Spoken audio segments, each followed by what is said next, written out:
Assalamualaikum warahmatullahi wabarakatuh. Perkenalkan, nama saya Wadidatul Istiana, berasal dari Dabuan Peranakan Pamekasan, Fakultas Usuluddin dan Dakwah, Prodi Ilmu Al-Quran dan Tafsir. Di sini saya akan mempresentasikan tentang Islam normatif dan historis. Yang mana dalam Islam normatif dan historis berisi dua unsur pokok. Yang pertama, syariah atau Islam normatif, dan yang kedua, fikhi atau Islam historis. Pengertian syariah adalah ajaran yang sakral, absolut, dan tetap sebagai pedoman hidup. Sedangkan pengertian fikih adalah hasil pemahaman manusia yang relatif dan kontekstual terhadap syariah. Dalam Islam normatif dan historis, ada berbagai topik seperti hakikat, dikotomi, epistemologi, dialog, sejarah, pluralitas, relasi, spiritualitas, kritik, dikotomi atau pendidikan, integrasi, transformasi, dan rahmatan. Yang dimaksud dengan hakikat adalah Islam tidak hanya terbatas pada teks normatif, akan tetapi juga hidup dalam realitas historis yang berinteraksi dengan budaya, politik, dan sosial masyarakat. Yang dimaksud dengan dikotomi adalah Islam normatif bersumber dari wahyu, bersifat sakral, tetap, dan ideal. Islam historis adalah tafsir dan penerapan ajaran dalam realitas sosial budaya, bersifat dinamis, kontekstual, dan relatif. Epistemologi adalah Islam normatif berorientasi pada ide dan teks wahyu dengan pendekatan deduktif tekstual. Islam historis berlandaskan empirisme, pengalaman manusia, dan fakta sosial dengan pendekatan induktif empiris. Yang dimaksud dengan dialog adalah perbedaan antara Islam normatif dan historis sering menimbulkan ketegangan. Namun, dialog dan integrasi keduanya penting agar ajaran Islam relevan dan inklusif dengan pendekatan integratif, interkonektif yang melibatkan teks, ilmu, dan filsafat etis. Yang dimaksud dengan sejarah adalah Islam dipahami tidak hanya sebagai ajaran normatif, tetapi juga sebagai realitas yang menyejarah. Contohnya, terlihat dalam gagasan Ibnu Khaldun tentang hukum perubahan sosial. Yang dimaksud dengan pluralitas adalah Islam sejak awal berdialog dengan realitas sosial, budaya, dan sejarah. Keberagaman ini adalah ekspresi dinamis yang mengajak umat Islam untuk terbuka pada perbedaan dan menjadikan keragaman sebagai kekayaan peradaban. Yang dimaksud dengan relasi adalah iman, Islam, dan ihsan. Ketiga dimensi ini fundamental dalam keberagaman Islam dan tidak terpisahkan.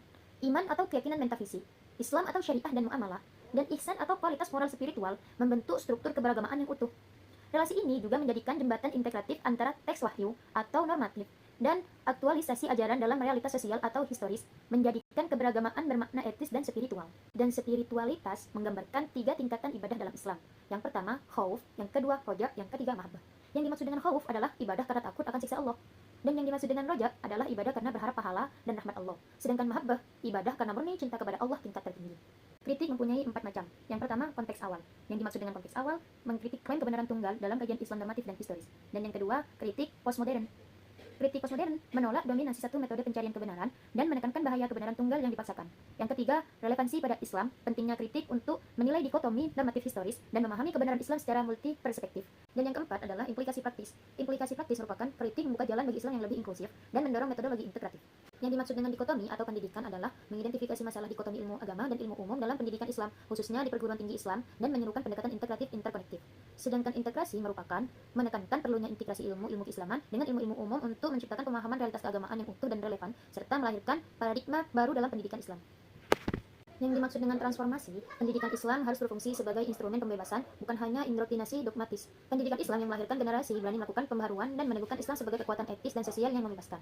Rahmatan misi agung Islam adalah rahmatan lil alamin, yang merupakan tujuan integratif dari dialektika antara Islam normatif atau nilai ilahiyah dan historis atau dialog dengan realitas sosial, politik, budaya, dan sejarah. Sinergi keduanya menghasilkan Islam inklusif, humanis, transformatif, serta menghadirkan keadilan sosial dan perdamaian, menegaskan Islam sebagai pedoman hidup yang menyentuh seluruh dimensi kemanusiaan. Latar belakang Islam normatif adalah ajaran dasar dari Al-Quran dan hadis yang berisi nilai-nilai absolut seperti akidah, syariat, dan akhlak. Sedangkan latar belakang Islam historis adalah pemahaman, penafsiran, dan praktik Islam oleh manusia dalam konteks ruang dan waktu yang selalu berubah, sehingga bersifat relatif dan dinamis. Kedua pendekatan ini saling melengkapi untuk memahami Islam secara utuh, di mana Islam normatif menyediakan dasar-dasar ideal, sementara Islam historis membantu penerapan nilai-nilai tersebut dalam kehidupan nyata yang beragam. Rumusan masalah tentang Islam normatif dan historis berpusat pada upaya memahami dan menjelaskan hubungan dialektis antara ajaran suci Islam normatif dan praktik serta pemahaman umatnya dalam konteks sejarah historis, serta bagaimana kedua pendekatan ini saling mempengaruhi dan terkadang menimbulkan ketegangan dalam kajian keislaman. Sekian dari presentasi saya, terima kasih. Wassalamualaikum warahmatullahi wabarakatuh.